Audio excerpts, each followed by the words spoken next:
Malappuram വളാഞ്ചേരിയിൽ jewellery ജീവനക്കാരനെ ആക്രമിച്ച് പണവുമായി കടന്നുകളഞ്ഞ സംഭവത്തിൽ പ്രതിക്കായി അന്വേഷണം ഊർജിതം. എടയൂർ സ്വദേശിയായ ജംഷാദാണ് മോഷണം നടത്തി കടന്നുകളഞ്ഞത്.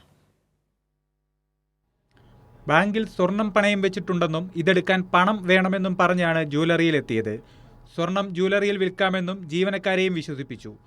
ഇതനുസരിച്ച് സ്ഥാപനത്തിലെ ജീവനക്കാരൻ പണവുമായി കൂടെ പോവുകയായിരുന്നു. ബാങ്കിലെത്തിയ ഉടൻ ജംഷീർ കൂടെ ചെന്ന ബാങ്ക് ജീവനക്കാരന്റെ കയ്യിൽ നിന്നും പണം തട്ടിയെടുത്ത് ആക്രമിച്ചു. തുടർന്ന് ഇയാൾ ഓടി ബൈക്കിൽ കയറി രക്ഷപ്പെടുകയും ചെയ്തതായി ജീവനക്കാരൻ പറയുന്നു. ബാങ്കിൽ പണയം വെച്ചിരിക്കുന്ന സ്വർണം എടുത്ത് വിൽക്കാൻ സാധിക്കുന്നുണ്ട്.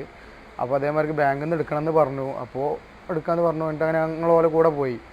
എൻ്റെ കയ്യിൽ നിന്ന് ക്യാഷ് ഉണ്ടായിരുന്നു. ഞങ്ങൾ ക്യാഷ് ഇട്ട് അവിടെ വേറെ വടക്കുംപുറം ബാങ്കാണ്, വായനശാല, ഇടയൂർ വായനശാലയിൽ വടക്കുംപുറം ബാങ്കിൽ അവിടെ പോയി. അതിൻ്റെ പുറത്ത് നിന്നപ്പോൾ ഇതേമാതിരി കുറച്ച് സംസാരിച്ചു. അപ്പോൾ ഒന്ന് പൈസ എടുക്കാൻ വേണ്ടിയിട്ടാണ് ഞാൻ പോക്കറ്റിൽ നിന്ന് ക്യാഷ് എടുത്തതും അയാൾ എന്നെ ഒന്ന് അടിച്ചിട്ട് ഒരു ചോട്ടിക്കാണ്ട് അയാൾ തിരിഞ്ഞോട് ഓടി. 1,85,000 രൂപയാണ് ഇയാൾ തട്ടിയെടുത്തത്. പരിക്കേറ്റ ജീവനക്കാരൻ വളാഞ്ചേരി നടക്കാവിൽ ഹോസ്പിറ്റലിൽ ചികിത്സ തേടി. ജംഷാദിനായി വളാഞ്ചേരി പോലീസ് അന്വേഷണം ശക്തമാക്കി.